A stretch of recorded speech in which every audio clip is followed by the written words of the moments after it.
사랑하는 우리 아버지 하나님, 오늘은 특별히 하나님께서 우리 성도님들에게 하늘의 지혜를 배우는 시간이 되기를 원합니다.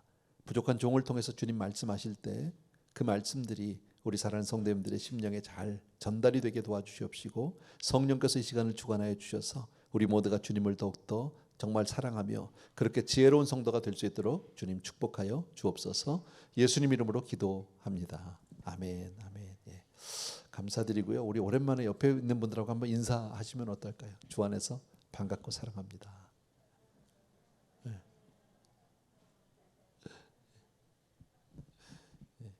빈자리가 좀 많은 거는 한국 가셔서 그래요. 예, 한국에 참 많이 가셨어요. 우리 성도님들이 아마 그동안에 여행을 오랫동안 못 하시기도 했고, 또 한국의 가을이 좋으니까 아마 그렇게 해서 가신 것 같습니다. 건강하게들 다 돌아오셨으면 좋겠고요. 출애굽기 강해 우리 오늘은 18장인데 본문이 조금 길긴 한데 그 중에서 필요한 부분만 우리 함께 읽으면서 하는데요. 오늘 설교는 여러분들이 뭐 거기서 뭐 감동을 크게 받거나 이럴 수 있는 본문은 아니에요. 그런데 좀 지혜로운 지혜를 얻을 수 있는 그런 본문이다, 이렇게 얘기할 수 있어요. 그래서 편안한 마음으로 여러분이 잘 들으시고, 여러분이 또 평소에 다 알고 계시는 것들을 다시 한번 리마인드해서 잘 기억만 해주시면 될 것 같습니다. 오늘 18장 전체에서는 크게 두 가지 주제를 얘기하고 있고요. 첫 번째는 하나의 간증입니다. 그 장인을 만나서 모세가 그 장인에게 간증을 하고, 그 간증을 통해서 장인이 은혜를 받은 이야기가 초반부에 나오게 되고요. 또 하나의 주제가 있다. 세 가지로 또 하나는 가족이라는 주제가 잠깐 나오게 되고요. 그 다음에는 크리스찬으로서의 어떤 경영 원리라고 할까요? 그것을 이드로가 그 장인이 모세에게 얘기하는 그런 내용입니다. 그래서 우리 먼저 본문을 보면서 우리 같이 할 텐데, 18장 1절 말씀 우리 다 같이 한 목소리로 읽도록 합니다. 시작. 모세의 장인이며 미디안 제사장인 이드로가 하나님이 모세에게와 자기 백성 이스라엘에게 하신 일, 곧 여호와께서 이스라엘을 애굽에서 인도하여 내신 모든 일을 들으니라. 예, 조금 띄어서 8절부터요 12절까지인데 다시 한번 읽어주시면 좋겠습니다. 다 같이요. 시작. 모세가 여호와께서 이스라엘을 위하여 바로와 애굽 사람에게 행하신 모든 일과 길에서 그들이 당한 모든 고난과 여호와께서 그들을 구원하신 일을 다 그 장인에게 말하매, 이드로가 여호와께서 이스라엘에게 큰 은혜를 베푸사 애굽 사람이 손에서 구원하심을 기뻐하여 이드로가 이르되 여호와를 찬송하리로다. 너희를 애굽 사람의 손에서와 바로의 손에서 건져내시고 백성을 애굽 사람의 손 아래에서 건지셨도다. 이제 내가 알았도다. 여호와는 모든 신보다 크심으로 이스라엘에게 교만하게 행하는 그들을 이기셨도다 하고, 모세의 장인 이드로가 번제물과 희생 제물들을 하나님께 가져오매 아론과 이스라엘 모든 장로가 와서 모세의 장인과 함께 하나님 앞에서 떡을 먹으니라. 예, 아멘. 예, 뭐 읽은 내용은 전혀 어렵지 않고요. 오늘 이 본문은 이렇게 시작이 되죠. 모세의 장인 이드로라고 하는 사람이 있는데, 그가 지금 그 누굽니까? 모세를 찾아온 거예요. 오랜만에. 그러니까 장인과의 만남입니다. 그리고 뭐 쉽게 물어보자. 그동안에 어떻게 지냈어? 오랜만에 만났는데. 모세가 그동안에 지나온 이야기들을 쭉 간증을 하는 거죠. 예를 들어 홍해 바다가 갈라지고 반성에서 불이 나고 만나와 메추라기를 먹고, 그죠? 그리고 산 꼭대기에서 손을 올리면 이기고 손을 내리면 지고 하다가 아말렉을 물리친 얘기 등등, 그런 막 살아있는 이야기들을, 이걸 다른 말로 그냥 쉽게 얘기하면 간증 아닙니까? 그래서 제가 오늘 본문을 몇 가지로 이렇게 주제를 나눴는데, 첫 번째가 간증이거든요. 사실 저와 여러분 모두에게는 이런 간증들이 있죠. 뭐 이렇게 뭐 홍해가 갈라지고 이런 건 아닐지 모르지만 우리 모든 사람은 다 하나님을 경험하고 하나님을 만난 그런 이야기들이 다 있다. 아멘. 그 이야기를 전하는 것을 간증이라고 하잖아요. 그래서 그거를 지금 모세가 그 얘기를 쭉 했어요, 장인에게. 그랬더니 장인의 반응이 어떻습니까? 이드로가 이르되 여호와를 찬송하리로다. 그렇게 하나님을, 그 간증을 듣게 되면 어떻습니까? 마음이 막 감동이 되고 그 사람이 받았던 그 은혜를 나도 같이 느끼게 된다라는 거죠. 너무너무 감사하죠. 그래서 우리도 전도 폭발 훈련을 받게 되면은 그 훈련을 받는 동안에 꼭 반드시 본인의 간증을 준비하게 되어 있어요. 그래서 우리가 전도 대상자를 찾아가면 그 간증을 나누죠. 짧은 간증을 나누면서 그 은혜를 같이 공유하고 또 그런 것들을 하게 됩니다. 내년도에 우리가 이제 단기 선교를 몇 군데 지금 이제 준비하고 있는데, 예를 들어서 루마니아라든지 우리가 탄자니아를 가게 되면 사실 그들과 우리는 문화나 뭐 언어가 다르긴 하지만 어떻게 은혜를 전할 수 있을까? 함께 가는 팀 멤버들에게 간증 준비를 시키려고 합니다. 분명히 있거든요. 기도하면서 그 사람들과 함께 공유할 수 있는 어떤 간증을 준비해서 가서 우리들이 정말 기도도 많이 하고 가겠지만 가서 그런 간증을 나눌 때 그 사람들에게 동일한 은혜가 전해지게 될 줄로 믿습니다. 꼭 정말 중요한 거죠, 여러분. 그래서 그 조금 더 읽어보면 우리 이렇게 돼 있죠. 오케이, 몇 절이죠? 제가 11절 12절을 제가 읽을게요. 11절 12절을 읽으면, 이제 내가 알았도다 여호와는 모든 신보다 크심으로 이스라엘에게 교만하게 행하는 그들을 이기셨도다. 이 말을 누가 한 거죠? 장인이 한 거예요. 이드로가 한 거예요. 또 모세의 장인 이드로가 12절에 번제물과 희생제물들을 하나님께 가져오매 아론과 이스라엘 모든 장로가 와서 모세의 장인과 함께 하나님 앞에서 떡을 먹으니라. 자, 그런데 이 모세의 장인 이드로는 미디안의 제사장으로 소개가 되어 있어요. 처음에 나올 때요. 미디안의 제사장이라는 것은 우상을 섬기는 사람이에요.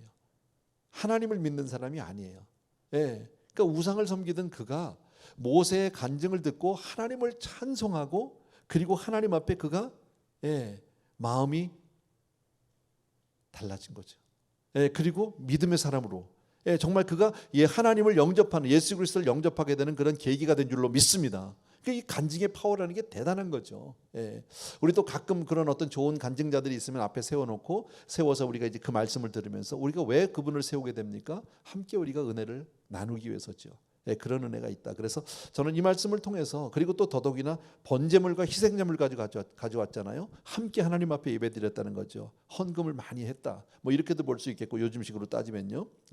이와 같이 간증은 여러분 다른 사람에게 영향을 끼치게 되고, 그리고 그로 하여금 거듭나게 할 수 있는 계기가 될 수 있다. 그래서 저는 여러분들에게 이 말씀을 통해서 부탁드리고 싶은 것은, 여러분 각자가 하나님을 만난, 또 하나님을 경험한 이야기들이 있는데 그것을 조금 간증으로 준비를 해주셨으면 좋겠다, 평소에. 그래서 늘 가지고 있다가 내가 어디를 가더라도 만나면 그 이야기를 쉽게 편안하게 꺼내놓으면서 그것이 복음을 전하는 계기고, 또 그 사람에게 그 사람을 거듭나게 할 수 있는 놀라운 은혜의 기회가 되게 될 줄로 믿습니다. 아멘. 자, 그 다음에 두 번째 주제가 바로 뭐냐면요, 가족 이야기입니다. 2번입니다. 같이 한번 읽어볼까요? 시작. 가족은 함께 있어야 한다. 본문 2절에서부터 7절인데 같이 한번 읽겠습니다. 시작. 모세의 장인 이드로가 모세가 돌려보냈던 그의 아내 십보라와 그의 두 아들을 데리고 왔으니 그 하나의 이름은 게르솜이라. 이는 모세가 이르기를 내가 이방에서 나그네가 되었다 하미요, 하나의 이름은 엘리에셀이라. 이는 내 아버지의 하나님이 나를 도우사 바로의 칼에서 구원하셨다 함이더라. 모세의 장인 이드로가 모세의 아들들과 그의 아내와 더불어 광야에 들어와 모세에게 이르니 곧 모세가 하나님의 산에 진친 곳이라. 그가 모세에게 말을 전하되 내 장인 나 이드로가 내 아내와 그와 함께한 그의 두 아들과 더불어 내게 왔노라. 모세가 나가서 그의 장인을 맞아 절하고 그에게 입 맞추고 그들이 서로 문안하고 함께 장막에 들어가서. 감사하죠. 내용 읽으신 대로 여러분 여기는 지금 이드로가 모세에게 그냥 온 게 아니라 그 딸, 그러니까 모세의 와이프죠, 부인과 그 다음에 두 손자, 게르솜과 엘리에셀이라고 하는 두 손자를 데리고 왔어요. 성경에 여기에 대한 자세한 내용은 없어요. 언제 모세가 아내와 두 아들을 친정으로 보냈었는지는 기록이 없어요. 출애굽기 우리가 쭉 봤는데 그동안에 나온 것은 4장에서 마지막 그 아이들 얘기가 잠깐 나오고 그 다음에 사라져요. 그러니까 왜 갔는지는 모르겠는데 이제 추측을 한다면 어쩌면 이제 출애굽을 하는 그 과정에서 그 민족의 지도자로 열심히 일을 해야 되니까 가정을 돌볼 시간이 없고, 이래서 어쩌면 잠깐 당신 애들 데리고 집 좀 친정에 좀 가 있으라고 아마 그랬던 것 같아요.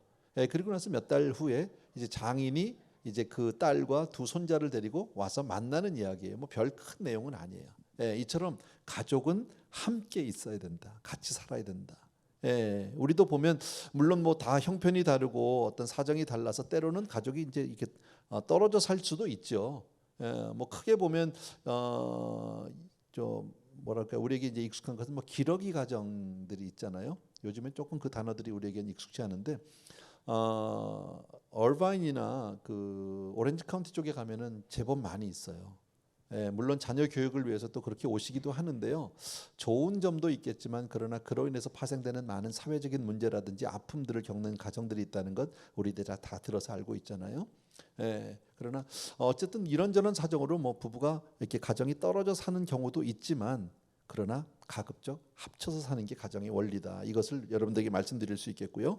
고린도전서 7장 5절을 보게 되면 부부 이야기가 잠깐 나오는데 여러분 다 아는 내용이죠. 같이 한번 읽읍시다. 시작. 서로 서로 분망하지 말라. 다만 기도할 틈을 얻기 위하여 합의상 얼마 동안은 하되 다시 합하라.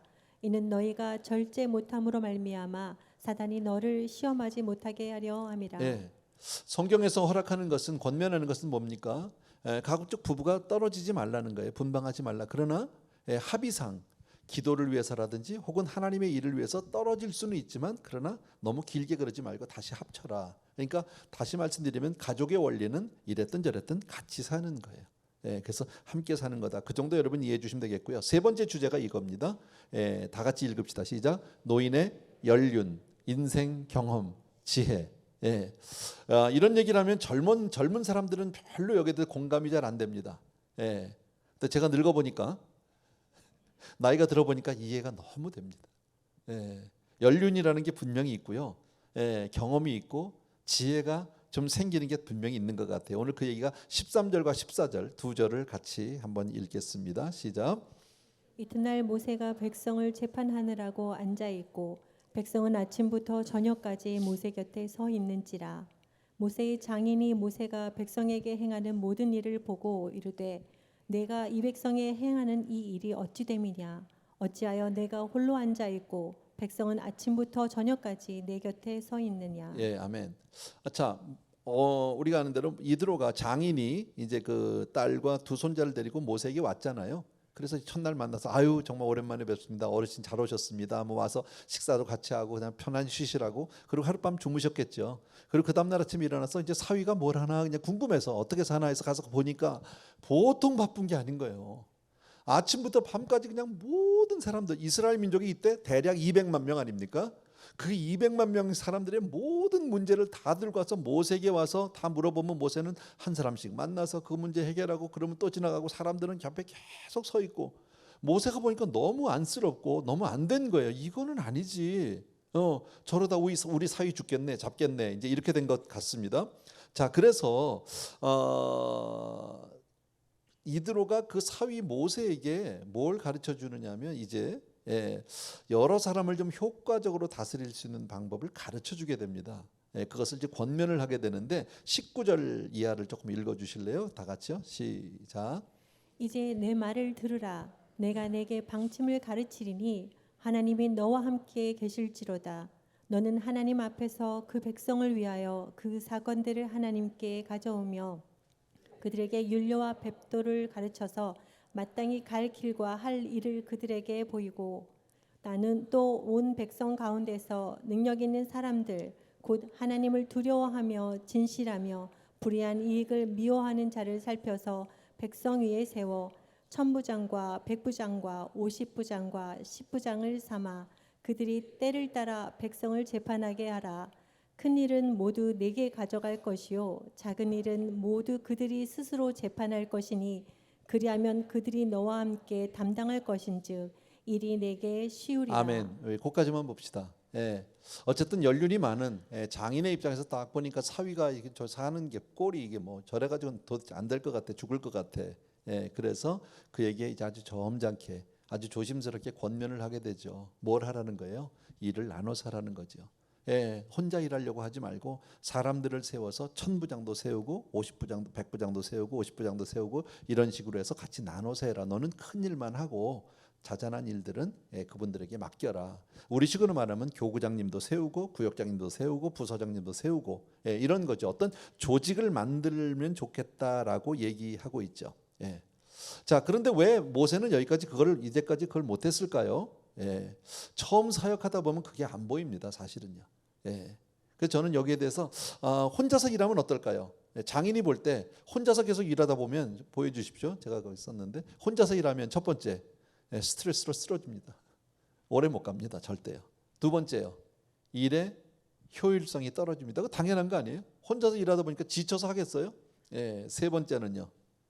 리더들의 은사개발을 하지 못해서 리더를 세우지 못한다. 왜요? 자기 혼자만 하니까 그 다음에 지도자들을 세워지지가 않는 거예요.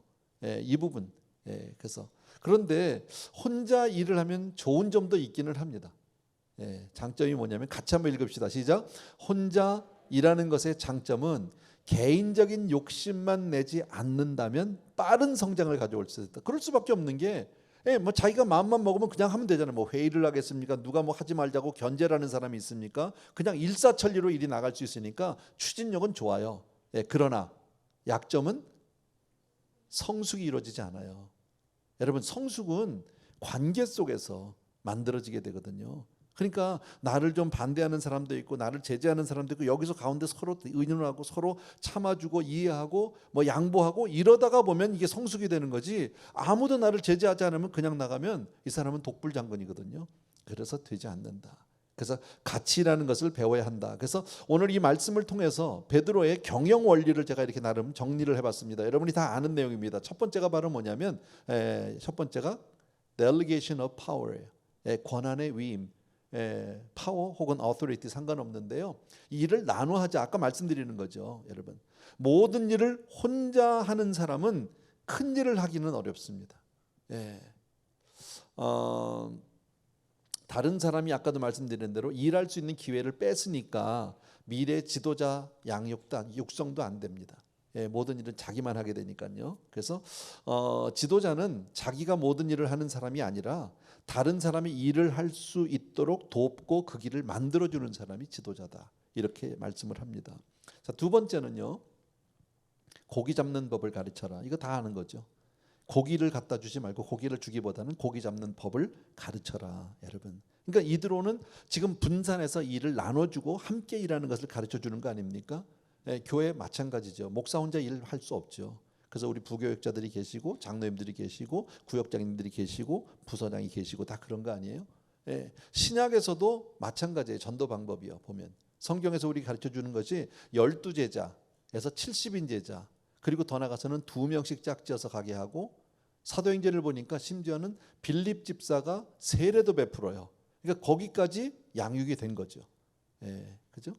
그래서 이 이디오피아 내시를 왜 광야에서 세례를 베푸는 그 이야기가 나오잖아요. 그런 것들을 봤을 때 고기 잡는 법을 가르쳐야 된다. 세 번째는요, 비슷한 얘기인데 지도자를 양육해야 된다. 아까 우리가 읽었던 20절 말씀에 있어요. 20절 말씀 잠깐 보여주실래요? 출애굽기 18장 20절 같이 한번 읽읍시다. 다 같이 시작. 그들에게 율례와 법도를 가르쳐서 마땅히 갈 길과 할 일을 그들에게 보이고. 그러니까 평신도를 기르는 일이 목회자가 사실 해야 되는 거죠. 양육을 하고 지도자를 양육해내는 거. 구역장님들, 교구장님들, 뭐 1:1 재정교실 뭐 이런 등등, 큐티 모임, 성경 읽기반 등등 우리 교회에서 하는 모든 것들, 거기서 이제 지도자들이 세워지게 되는데, 사실 이 부분에 대해서는 제가 조금 여러분들에게 죄송하고 할 말이 좀 없어요. 저는 좋은 양육자는 아니에요. 여러분들을 잘 하려면, 잘 그렇게 지도하려면 좀 제가 악랄한 조교가 돼야 돼요. 그죠? 훈련은 강하게 받아야 되잖아요. 그래서 가끔 왜 우리 뭐 일꾼들이 없어가지고 막 우리 지금 교육부에 선생님들이 없어요. 막 그러는데도 안 와.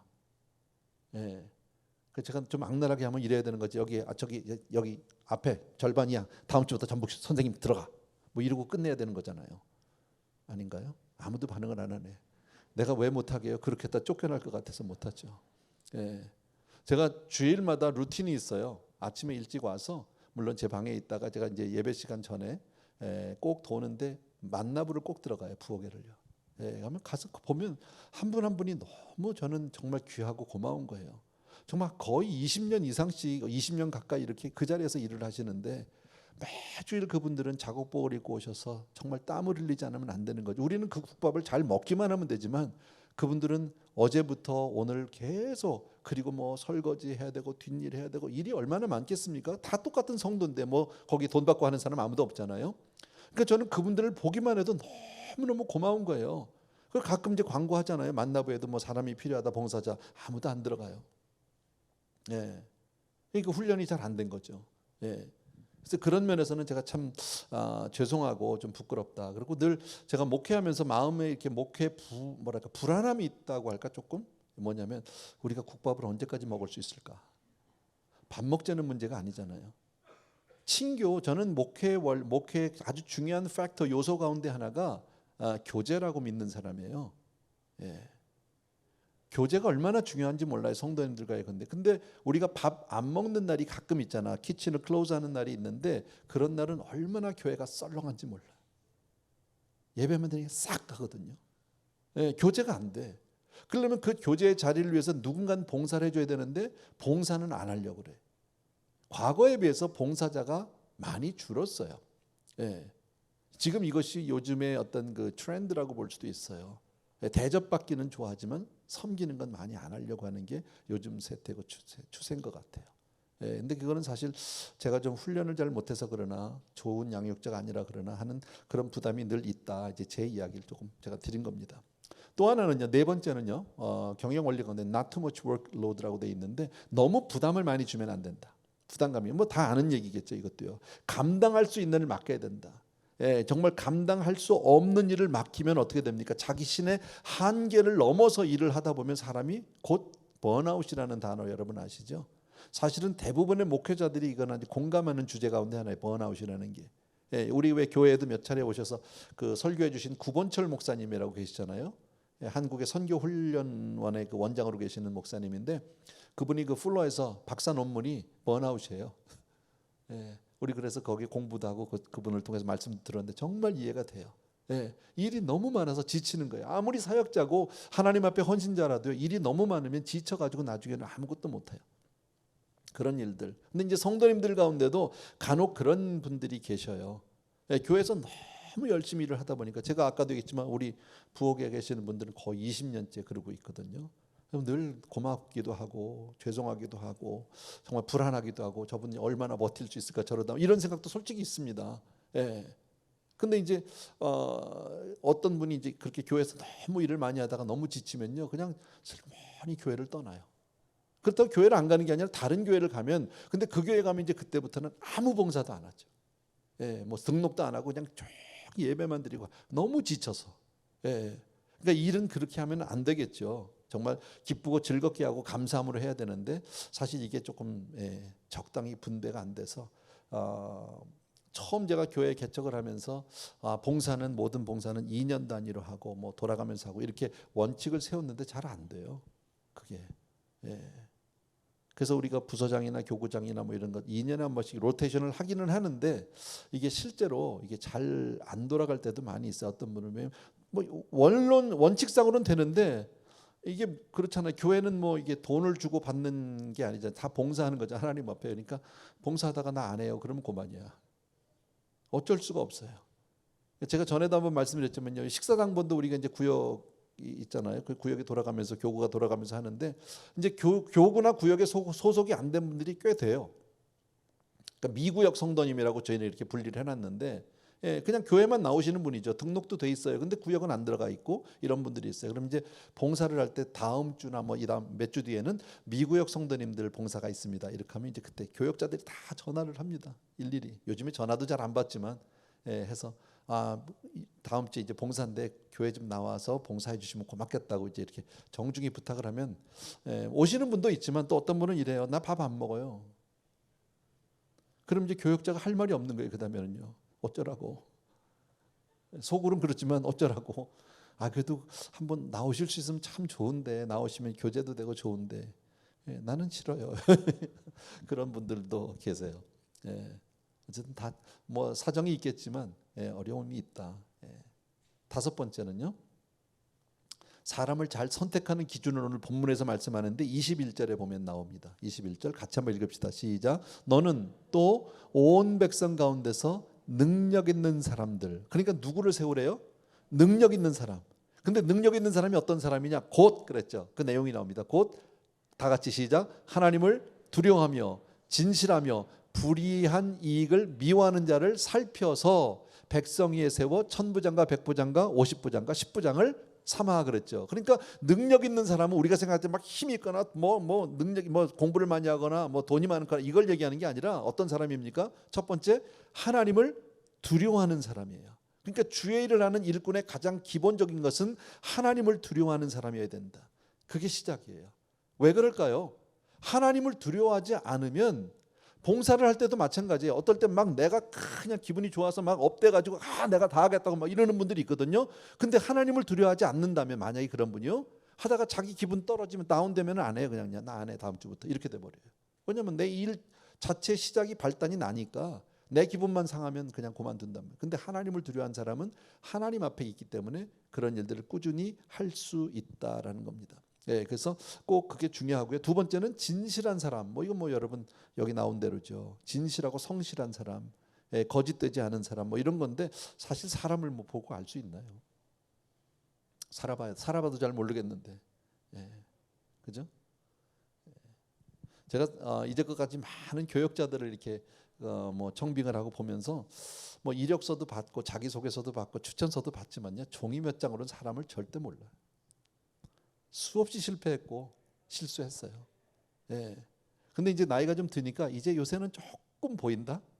뭐 100%는 아니고 조금 알 수 있다. 어느 정도 사람을 조금 볼 수 있다. 뭐 이런 거 정도는 생기는데 그래도 100%는 아니에요. 몰라요. 진실한지 아닌지 어떻게 알아요? 살아봐야 한다니까 이거는요. 지내보기 전에는 도저히 알 수 없어요, 여러분. 예. 근데 왜 진실한 사람이라고 할까요? 하나님은 중심을 보시니까. 예, 이게 기본 조건이고, 세 번째는 불의한 이익을 멀리하는 사람이죠. 예, 그러니까 개인적인 욕심이 없어야 될 거예요. 근데 이게 인간이 죄인이기 때문에 때로는 실수하기도 해요. 예, 모든 섬기면은 항상 재정이 동반 따라갈 수밖에 없어요. 예, 그러다 보면 사람이기 때문에 어떤 잘못을 범할 때가 있는데 그러면 안 된다 그 얘기죠. 예, 뭐 여러분들이 그냥 알아서 생각해 주시면 됩니다. 어쨌든 모세는 이처럼 이드로가 말한 대로 그 경영 원리를 따라서 사람들을 세우고 체계적인 조직을 이제 만들어 일하게 됩니다. 예, 자, 큰 여섯 번째 보면요, 같이 한번 읽읍시다. 시작. 이드로는 자신의 의견을 말하고 나서 모세가 찬성하고 하나님께서 허락하시면 하라고 권면했다. 이거 참 중요합니다. 예, 23절 말씀에 이게 있어요. 천천히 읽습니다. 시작. 내가 만일 이 일을 하고 하나님께서도 내게 허락하시면 내가 이 일을 감당하고 이 모든 백성도 자기 곳으로 편안히 가리라 그랬죠. 예, 내가 이 일을 하고 하나님이 너에게 허락하시면, 예, 내가 이 일을 감당하고, 굉장히 부드럽게 권면을 하고 있는 모습을 봅니다. 여러분, 아까도 말씀드린 대로 노인들은 인생의 경험이 많습니다. 그래서 젊은 사람들이 객관적으로 보지 못하는 것을 노인들은 잘 볼 수 있습니다. 쉽게 말하면 우리가 젊은 애들 보면, 이렇게 나이가 드신 분들이 보면 보이잖아요. 자, 한국에 이번에 이태원에 그 많은 일들이 있어요. 자, 그럼 우리 생각, 저 나이 드신 분들 어떻습니까? 거기 뭐 하러 가 도대체? 뭐 거기 먹을 게 있다고? 예, 그 밤에 거기 뭐 한 10만 명쯤 모였었다는데요. 신문에는 뭐 4만 명, 5만 명이라는데 실제 모르겠어요. 누가 얘기했는데 10만 명쯤 모였었답니다. 그 이태원 골목에. 그러니 뭐 어마어마하잖아. 뭐가 있어요? 그러니까 사실 나이 들은 사람 입장에서 보면 다 쓸데없는 짓이야. 뭐하러 그러고 있어, 그죠? 근데 솔직히 우리도 젊었을 때 그랬잖아, 그죠? 혹시 장로님 우리 옛날에 종로에서 만나지 않았나? 젊었을 때? 예, 우리도 그랬단 말이에요, 사실은요. 근데 그게 안 보여요. 예, 뭐 그런 것들. 그러니까 노인이 되니까 인생을 조금 객관적으로 볼 수 있는 능력이 있다. 예. 그래서 젊은이들에게 충고나 제안, 젊은 사람들을 보면서 뭐 해주고 싶은 얘기가 있어요. 제가 나이 들어 보니까, 예, 제가 연식이 좀 됐잖아. 예, 그러니까 들어보니까 하고 싶은 얘기가 있어, 해주고 싶은 얘기가 있어. 근데 여기서 한 가지 주의할 게 있어요, 여러분. 그러나 중요한 것은 내 의견을 관철시키려고 하면 안 돼. 고집스러운 노인이 되면 안 된다라는 거예요. 예. 그러니까 오늘 굉장히 부드럽죠. 근데 제가 지지난주인가 내가 늙었구나 하는 걸 아주 절감을 했어요, 사무실에서. 우리 왜 캄보디아 선교사님 두 분이 오셨었죠. 우리 의사 선교사님들이 일주일 계셨거든. 뭐 있는 동안에 뭐 교회만 있을 수는 없으니까 조금 이렇게 뭐 LA 시내 구경도 하고 관광 일정을 조금 짜드렸어요. 근데 뭐 제가 일일이 모시고 다닐 수는 없으니까 우리 이제 부목사님 불러가지고 부교육자를 불러서 아침에 이렇게 몇 시에 가서 픽업하고 아침 식사는 어디 가서 대접하고 그다음에 뭐 게리 뮤지엄 갔다가 뭐 이렇게 해서 쭉 일정을 짜줬어요. 예, 그리고 또 불러서 한 번 더 얘기했고 제가 2번인가 3번 얘기한 것 같아. 이렇게 하라고. 예, 그랬더니 알았다고 그러더라고. 근데 나중에 들어보니까요, 내가 얘기한 대로 하나도 안 했어요. 다 지네 마음대로 했어. 그래도 잘 갔다 왔어. 그 내가 아차 싶었어요. 내가 이게 노인이 된 거로구나. 내가 이걸 왜 간섭을 했을까? 알아서 하라고 하면 되는데 자기들. 예. 그렇게 됐더라고. 예. 제가 또 하나 느끼는 것 가운데 하나가 뭐냐면 언젠가부터 한 몇 년 됐는데요. 사무실에 이렇게 올라가서 이렇게 교역자들이 앉아서 자기들끼리 뭐 차를 마시면서 이렇게 이런 얘기 저런 얘기하고 이렇게 떠들고 있으면 예전 같으면 일 안 하고 이렇게 봐야 되는데 이게 이뻐. 보기가 좋아. 그렇게 앉아서 자기들끼리 화목하게 막 차 마시고 있는 게 좋아졌어. 그런 거 보면서 내가 나이가 좀 들었네 그랬어요. 근데 이제 그러면서 거기 끼고 싶잖아. 예, 난 요새 그래서 젊은 집사님들 나 이렇게 같이 있어주면 좋아해. 놀아주는 것만 해도 같이 있어주는 것만 해도 얼마나 고마워. 그잖아요. 그랬는데 교역자들이 있는데 가서 이렇게 제가 앉잖아요. 그럼 자연스럽게 불과 1, 2분 안에 모든 대화의 중심이 내가 되고 주도권을 내가 잡아. 그 나만 떠들어. 그리고 자기들은 들어. 그러면서 나 또 후회해요. 나만 하네 이러고. 그래서 이제 다시 사무실에 왔다가 이제 마음을 정해. 나 올라가서 얘기하지 말아야지. 노인네가 자꾸 얘기하면 안 되지. 그러고서 이제 또 며칠 있다 올라가요. 올라가서 그냥 이번에 입을 꽉 다물고 가만히 있잖아요. 그럼 다 입 다물고 있는다? 예. 그럼 결국 여기 오지 말아야 되겠네. 이제 그래서 그다음에 또 가서 올라가지 말아야지. 근데 또 며칠 지나면 이제 보고 싶어. 그럼 또 올라가면 또 그렇게 되고. 예. 그런 나이가 들면 그렇더라고요. 예. 60세 이상만 나를 따라하세요. 60세 이상만. 예. 다 같이. 지갑은 열고 입은 닫자. 예. 거꾸로 하지 마세요. 예. 거꾸로 하는 분들이 많아. 지갑은 열고 입은 닫아야 되는데 입만 열고 지갑은 안 열어. 이건 안 되는 거예요, 여러분. 예, 성경에는 없지만 이게 진리거든. 예, 정말 이 나이 드는 거에 대해서 어쩔 수는 없지만 참 지혜로워야 되겠다. 오늘 이 모세의 장인을 보면서 저는 참 많이 절감했어요. 예, 고집스러운 노인이 되면 안 된다. 저도 전에 우리 어머님 생전에 그런 경험을 많이 했지만 잘 연세가 많아지면 대화가 안 돼요. 어르신들은 그냥 당신 얘기만 하세요. 안 들어. 예. 그래서 제가 예전에 어머니 댁에 가기 전에 이렇게 마음의 준비 일주일에 몇 번씩 가는데 마음의 준비를 한다니까요. 이번엔 가서 내가 그래도 오래 있어야지. 1시간 이상은 같이 있어 드려야지. 예. 그랬는데요. 1시간 못 있어요. 가면요. 똑같은 얘기예요. 우리 어머니 질문 딱 3개. 밥 먹었니? 교회 별일 없니? 애들 괜찮니? 이거 3개야. 근데 그거를요. 그 질문 3개 또 하잖아요. 그리고 한 1분 정도 있으면 밥 먹었니? 교회 별일 없니? 애들 다 건강하니? 예. 1분 지나면 밥 먹었니? 이거 30분 듣고 있으면 더울 것 같아. 뭐 돌아가신 어르신한테 이런 얘기 죄송한데 연세가 드시면 그렇게밖에 안 되는 거예요. 누구나 다 마찬가지잖아요, 사람은요. 근데 오늘 이런 걸 보면서 여기서 조금 지혜를 얻어야 되겠다. 좀 지혜로운 노인이 되어야 되겠다. 이런 생각을 해봤고요. 마지막 7번째예요. 다 같이 한번 읽읍시다. 시작. 이드로는 도움이 될 수 있는 데까지 도움이 되어주고 그 다음엔 사라질 줄 알았던 사람이다. 27절 마지막 절에 이런 구절이 있어요. 다 같이 시작. 모세가 그의 장인을 보내니 그가 자기 땅으로 가니라. 다시 말씀드리면 모세의 장인 이드로는 떠날 때 떠날 줄 아는 어르신이었었다라는 거예요. 떠날 때 잘 떠나야 되는 것 같아요. 이드로는 보면 짐이 되진 않았어요. 자녀들에게 축복이 되는 어르신이죠. 할아버지, 어른. 그런 존재. 저는 이 질문을 해봤습니다. 나는 주변 사람들에게 축복이 되는 사람일까? 아니면 짐이 되는 사람일까? 조금 더 작게는 나는 나의 가족에게 축복이 되는 존재일까? 아니면 짐이 되는 존재일까? 이것은 여러분들이 다 한번 여러분 스스로에게 물어봐야 될 질문이에요. 예. 사실 자기가 자기를 안다는 건 참 쉽지 않아요. 나 자신을 제일 모르잖아요. 우리가 쉽지 않지만 정말 한 번은 조금 제3자의 입장에서 나를 바라보고 나는 어떤가, 나는 혹시 너무 고집스러워지고 있지는 않은가 등등. 예, 그다음에 오늘 가장 큰 주제는 제가 간증이죠. 그죠? 두 번째는 뭐예요? 경영 원리. 서로 나누어하고 사람을 세워주고 이렇게 가는 것. 오늘 여러 가지 주제가 나와서 좀 말씀을 이렇게 요약하기는 어려운데 오늘은 본문 내용이 이런 내용입니다. 예, 충분히 이해하셨으리라고 믿고요. 우리 찬송 하나 드리고 나서 찬양 하나 드리고 마치도록 할게요. 하나님이시여 하나님이시여 주는 나의 하나님이시로다 하는 그런 찬양인데 같이 한번 부탁드릴게요.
오늘은 여러 가지 주제를 같이 나눴는데요. 말씀을 생각하면서 정말 내가 언제 누구를 만나더라도 하나님을 만난 이야기, 내가 하나님을 경험한 그 이야기를 증거할 수 있도록 간증을 준비하는 사람이 되어야 되겠다 하는 그런 마음. 또 한 가지는 나 혼자가 아니라 함께 살아가는 공동체입니다.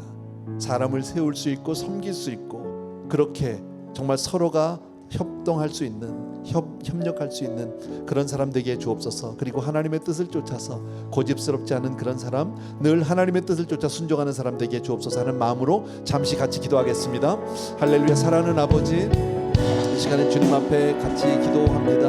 우리의 마음을 그렇게 정하기를 간절히 소원합니다. 사랑하는 내 아버지 하나님, 빛나게 주님, 사랑하는 성도님들이 오늘도 주의 말씀 앞에서 이렇게 하나님 앞에 나옵니다. 아버지 하나님, 우리 귀한 성도님들 한 분 한 분이 정말 지혜로운 성도님들 되게 하여 주시기 바라고 하나님의 뜻을 따라 그렇게 사는 성도님들 다 되시도록 도와주시길 간절히 소원합니다. 아버지 하나님, 주의 정말 사람들에게 축복이 되는 사람이 되게 하여 주옵소서. 짐이 되는 사람이 아니라 아버지 하나님 정말 이웃들을 섬기는 그런 사람이 되시도록 주의 은혜를 베풀어 주옵소서. 함께 준 주의 은혜 진심으로 감사합니다.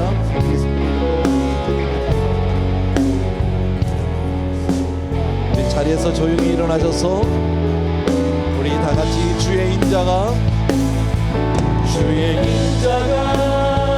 생명보다 나음으로 내 입술이 여호와를 찬양하리. 내 평생에 주를 찬양하며 주의 이름으로 내 손 들리라. 아멘. 사랑하는 우리 아버지 하나님, 오늘도 말씀을 통해서 우리의 삶을 다시 한번 주의 손으로 붙들어 주시니 진심으로 감사하고 사랑하는 성도님들이 언제 어느 때든지 누구를 만나도 하나님 만난 이야기를 나누고 내가 경험한 하나님을 증거할 수 있는 그런 간증자로 우리의 삶을 그렇게 축복하여 주옵소서. 또한 아버지 하나님, 우리가 이 땅에 살면서 나 혼자 사는 것이 아니라 이웃과 형제들과 함께 있음을 늘 잊지 않게 하여 주셔서 정말 하나님 주신 말씀처럼 그렇게 잘 이드로를 통해 주신 말씀처럼 아버지 하면 그런 경영 원리를 배우게 하시고, 또한 아버지 정말 우리 사랑하는 성도님들이 정말 축복이 되는 사람들이 되게 하여 주옵소서. 누구를 만나도 나를 통해서 복을 전할 수 있는, 은혜를 전할 수 있는 그런 복된 성도님들 다 되게 하여 주시옵소서. 오늘도 사랑하는 성도님들이 정말 귀한 예물들을 정성껏 하나님께 올리는데 이것이 우리의 삶입니다. 주님, 귀한 성도님들을 다 받으시고 마음껏 축복하여 주옵소서. 이제는 우리 주 예수 그리스도의 은혜와 하나님 아버지의 그 무한하신 그 사랑하심과 성령님의 내주 인도 교통 역사하심이 이 시간 또 한 번 내 주의 뜻을 따라 주님만을 사랑하리라 마음을 정한 귀한 성도님들과 멀리 선교지신 귀한 우리 형제들 위해 이제로부터 영원토록 함께 계실지어다. 아멘.